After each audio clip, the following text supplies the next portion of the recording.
Hablaremos hoy de fuentes y aguas milagrosas en los mitos y también en la historia. Aquí hablamos cada tanto de fuentes de la eterna juventud, como aquella que descubrió el viajero Jean de Mandeville. Él la situaba cerca de una ciudad llamada Polombe. La fuente curaba y rejuvenecía. Mandeville aseguraba haber bebido de ella por 3 veces. Citamos también al preste Juan, que había hablado de 2 fuentes rejuvenecedoras. El sabor de estas aguas, según decía el preste Juan, era dulce y oloroso. Conocieron también fuentes milagrosas, o se conocieron fuentes milagrosas, en tiempos de la conquista. Ponce de León, Pedro Mártir de Anglería, y parece que también Álvar Núñez, Cabeza de Vaca, y Hernando de Soto. Hernando de Soto, que dio su nombre a una marca de autos, anduvo por ese rastrillo de ríos que desembocan en el Golfo de México, buscando la fuente de la juventud, hasta que unos indios flecheros se la dieron en la gamba y no se pudo recuperar. También hablamos de la fuente del olvido, Lete, ¿no?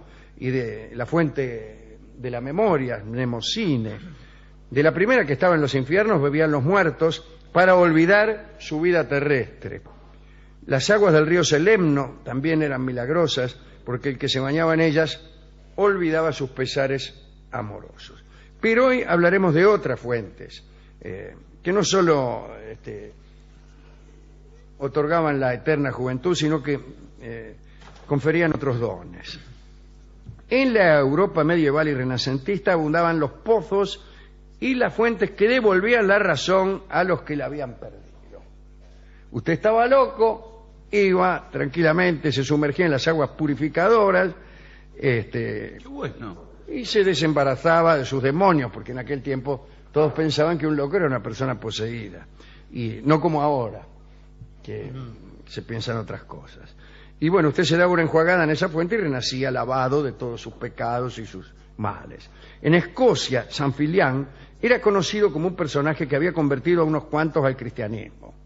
Tras su muerte, se le había consagrado una fuente, una pequeña caída de arroyo, que desde entonces se creyó que tenía el poder de curar la locura. Cada año, unas 200 personas eran conducidas hasta la fuente. Es decir, ningún loco iba por propia decisión. Nadie cree que está loco. Entonces está muy bien este detalle. Eran conducidos a patadas en los talones, sus conocidos, sus parientes. Los cuerdos. Los cuerdos en general los llevaban a darse una enjuagada. Los locos debían acercarse 3 veces durante un día a las aguas, bañarse allí, y tenían que depositar alguna ofrenda. ¿Alguna ofensa? No, alguna ofrenda. Sí. Después del 3er baño, eran conducidos a una capilla en donde pasaban la noche atados. Por Los las dudas. ataba, por las dudas que no se les pasara. Se creía que si al amanecer se los encontraba liberados de sus ataduras, entonces no tardaría en presentarse la curación completa.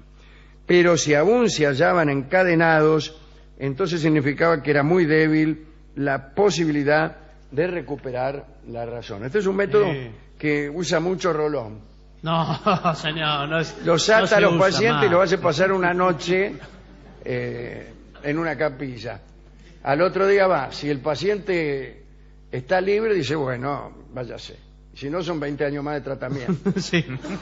Usa cadenas pesadas para que no se le vayan. Dicen que la efectividad de la fuente de San Filián era notable, y la mayoría de los que la visitaban, según el cronista, suprimían los sueños agitados y restauraban los espíritus que divagaban, que según parece en eso consiste la locura.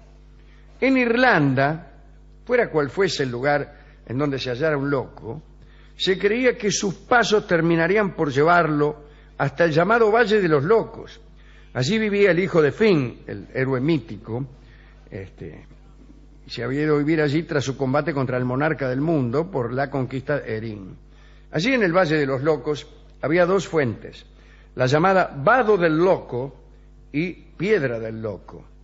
El agua de esas fuentes y los berros, yuyitos que crecían alrededor, poseían el poder de devolver la razón. Para conseguirla, los que llegaban debían internarse en esas aguas durante 7 días y procurar sumergir la cabeza muchísimas veces y durante el mayor tiempo posible. Algunos, en su afán de ser razonables, morían ahogados, Y sí. lo mismo que escuerzos. Bien. Aquí, bueno, no importa. Existieron en Francia varias fuentes con otras propiedades. En Cocheron, los pelados iban a mojarse la cabeza en la fuente de Sainte-Hélène. Al poco tiempo les crecía una frondosa melena. Qué lindo. Yo eso creo. ¿Por No sé qué? por Sí. qué, no sé por qué creo, pero bueno, creo. Está bien, pero porque me parece es razonable. más posible que la juventud. ¿Por qué Sí, es más posible? y recuperar, yo he visto algunos que han recuperado el pelo, no muchos, Sí. pero algunos. En cambio, Pero recuperar la escúcheme, juventud sí. no. Claro, Bueno, si pero- usted va al supermercado y hay producto, hay shampoo para Claro. que le crezca el pelo. En cambio, Pero también no para hay- ser más joven. Sí, también hay, pero nadie cree. Bien. Y los enamorados bebían de la fuente Bourry en Charente para contar siempre con la fidelidad del ser amado. Vos tomabas un traguito de esas aguas y te asegurabas de que tu mujer, tu amante, qué sé yo, te fuera fiel para siempre. No sé con qué ventaja realmente. Claro, el beneficio... Bien. Para que una mujer hermosa se enamorara del solicitante, había que dirigirse a la fuente de Crulecul, cerca de Arnay-le-Duc. Pero no debía beberse de esa fuente para conseguir lo deseado. Debía saltarse. Era una fuente estrecha, casi como un hilo de agua. pero así Y no vos vale. tenías que dar un saltito, y tenía que ser exitoso el salto, ¿no? Pero si era dice angosta, era Bueno, algo no lo sé si simple. era angosta. Yo le digo que eran, ponele que no era angosta. Y no vale si es angosta. Bueno, era ancha. Sí, bueno. Era ¿Por ancha. qué era ancha? No es eso lo sustantivo del asunto.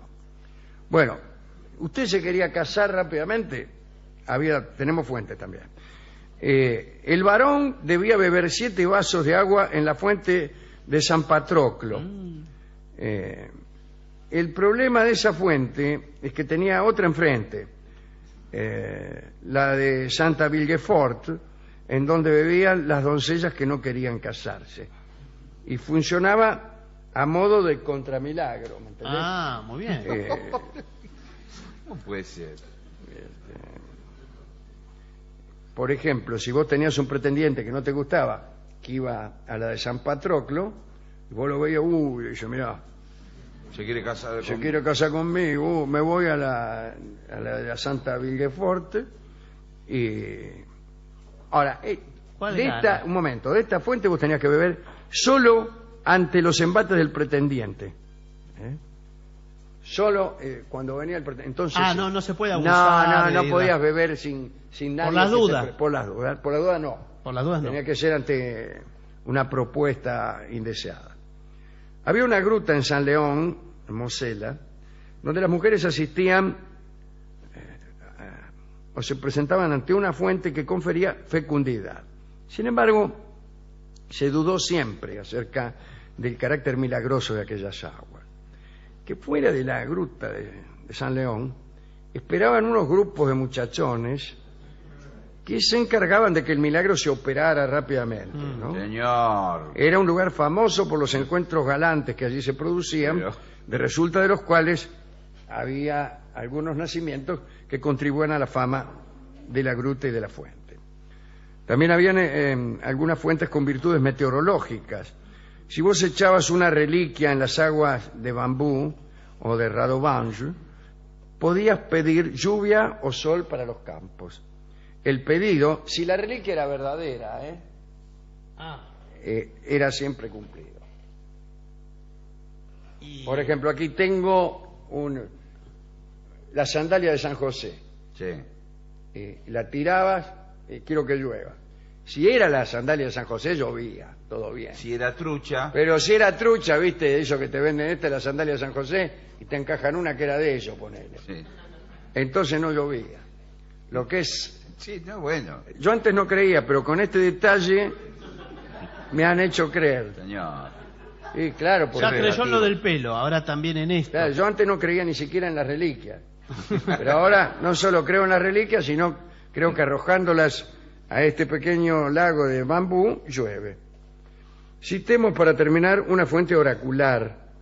Entre los griegos muchos ríos, arroyos insignificantes a veces tenían virtudes milagrosas. En algunos casos se bebían para profetizar. El agua era como un elemento de inspiración. Pero en otros casos, estas fuentes donde se creía incluso que vivían divinidades, brindaban respuestas mediante ciertos datos a interpretar. En Siria, las fuentes de Nar Ibrahim, el antiguo río Adonis, había un templo de Afrodita. Cerca del templo había un estanque. Los que iban a adorar a Afrodita llevaban regalos de oro y de plata y consultaban de la siguiente forma para saber si emprender o no alguna empresa, algún asunto. Sumergían los presentes, siempre pesados, en el estanque. Si el regalo flotaba, la empresa sería trágica. En cambio, si el regalo se hundía, esto se interpretaba como que era aceptado por la divinidad y entonces podía llevarse a cabo cualquier empresa con tranquilidad. Esto me parece extraordinario.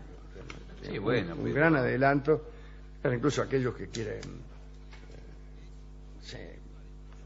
están haciendo un negocio, quieren poner un restaurante Sí. aquí en Palermo. Está bien. Con la falta que hace. Sí. Y van y tiran algo. Dice, tengo Van una y idea tiran- genial. Dice. Pero el tipo ya sabe, el sí, tipo tira con- una piedra y se hunde, va a salir fantástico. Y bueno, entonces Tira un van ahí, corcho y- van ahí. No, Ah, tiene bueno. que ser pesado. Bueno. Dije ahí, pesado tiene que ser. El tipo se compra un garaje y dice, esto sería fantástico como restaurante. ¿Un garaje? Sí. Es un ejemplo que pongo. Sí, está bien. Entonces el tipo va a tirar el regalo se hunde, y siempre se hunde, es el agua, señor. Claro. Y sí, y si es algo pesado, además, se va a hundir. Claro. ¿Y entonces cuál es Y no sé, para mí el poder? me parece que me convertí otra vez en un escéptico. No, bueno. Sí, bueno, pero- usted es señor. muy hábil hacia... Sí, toda la fe que tenía se me fue. Bueno, hemos ido con este pequeño catálogo de aguas milagrosas al discotecario, Sí. a la discoteca, y nos entrevistamos con el discotecario, Es un tema interesante, a él le va a gustar.